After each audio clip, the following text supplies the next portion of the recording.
For anyone who isn't familiar with this classic story, can you just start by telling us a little bit about Mowgli and the world that he inhabits?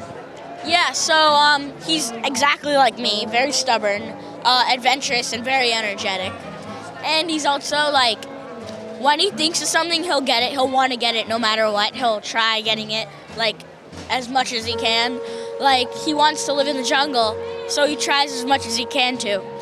And I just think it's really good because it's like a roller coaster. It doesn't start off with something happy, where there's something happy and then something bad happens.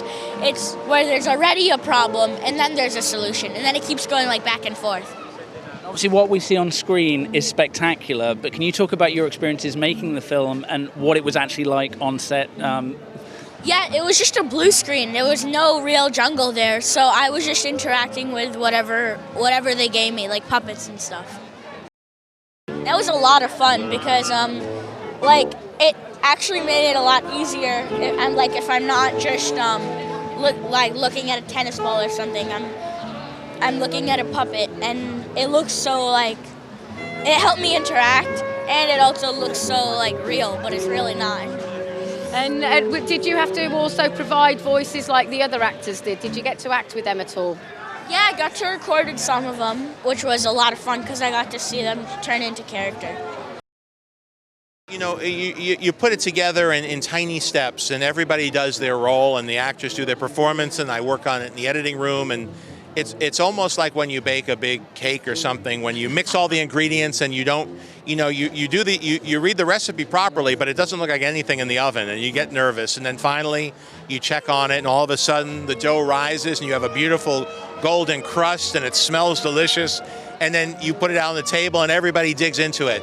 That's the point we're at now, where it's coming out of the oven and everybody's kind of surprised it turned out like you hoped it would, and everybody's having a good time. How does it taste? Yeah, to me, I'm very happy, very satisfied. John, can I ask, you used a technique called photorealism. Can you explain a little bit more about that process? Photorealism speaks to the aesthetic of what the CGI, the computer-generated effects, is meant to look like. Sometimes in animated films, they have a stylized look. In our case, since Mowgli was in the movie as a live-action kid played by Neel Sethi, we had to make everything, the jungle and the animals that were computer-generated, match the look of the kids, so you never felt that there was a differentiation between the real elements and the fake elements. Am I correct in saying that you had to use Jim Henson's puppets? Yeah, we used Jim Henson Studios to construct puppets for Neel to act opposite, to help keep him involved and intrigued and not get bored. John, congratulations on the film. Can you just tell us what you feel is the emotional core of this timeless story? I think the relationship between Mowgli and Baloo is a bit of the emotional core. It's what I remember reacting to when I saw the animated film, and Bill Murray certainly plays a good Baloo.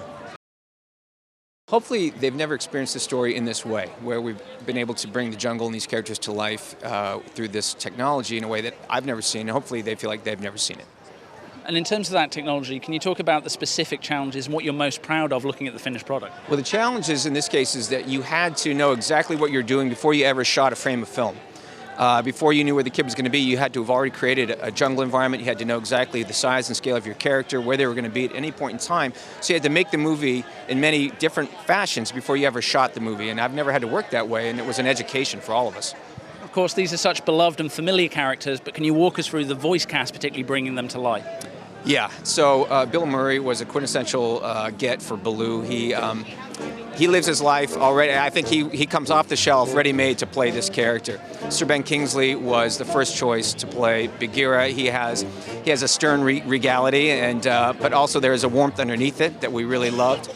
Shere Khan, getting Idris Elba was sort of a dream for us, and I think that he's done wonders with that role. Lupita as the nurturing mother character, Raksha, is phenomenal. We had Giancarlo Esposito playing the alpha male wolf, Aquila. Scarlett Johansson brought her most hypnotic quality to Kaa in a whole new way. So we were just thrilled with everyone. You had to pick your moments, and I think Jon understood that there were certain things that you wanted to see, certain things that were in our collective memory, and I think he found a way to pay homage to those moments and that imagery. And then in other ways, he could just become, both in being inspired by Kipling and also finding new ideas, could go on his own path. Jon, of course, is standing beside you now. He's a fantastic director. What makes him such a great director, though, as someone who's worked with him? The amazing thing about Jon, obviously, he has a background in acting. He's a writer. He's become a phenomenal director. But he has amazing skill set where he can do multiple things. He can really figure out how to crack open a character, how to give you charm and warmth and humor.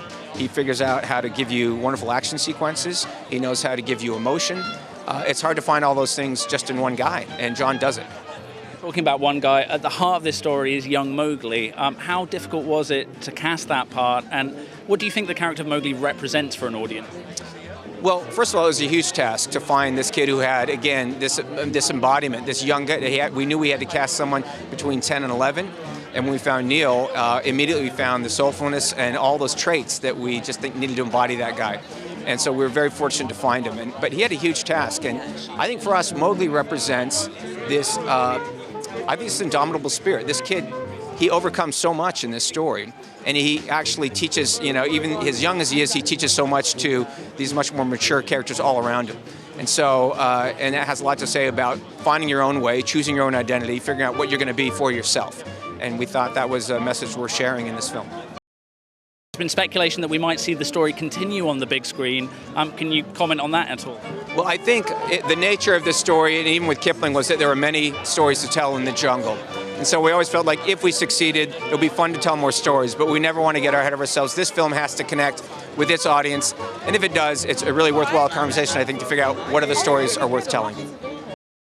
I hope they feel like they've been transported to a place that they've always dreamed about being, just in terms of the escapism of it. I also hope that they feel like they've found a new way to look at the world and ways that even translate to our everyday world. What I found in my character was that he's military, and I gave him a rank of Colonel Bagheera, and as soon as I gave him the rank of Colonel, it all made sense. He's got a young recruit. He's going to teach that recruit to fend for himself in the battlefield and make sure he gets that recruit home safely. Congratulations on an astonishing piece of cinema. I guess the obvious question for you, what is the timeless magic of this story, and what can fans expect from this version? The timeless magic links us to Charles Dickens and Oliver Twist, links us to Bambi, Pinocchio, and Dumbo, links us to Jungle Book. All of these films and books involve orphans.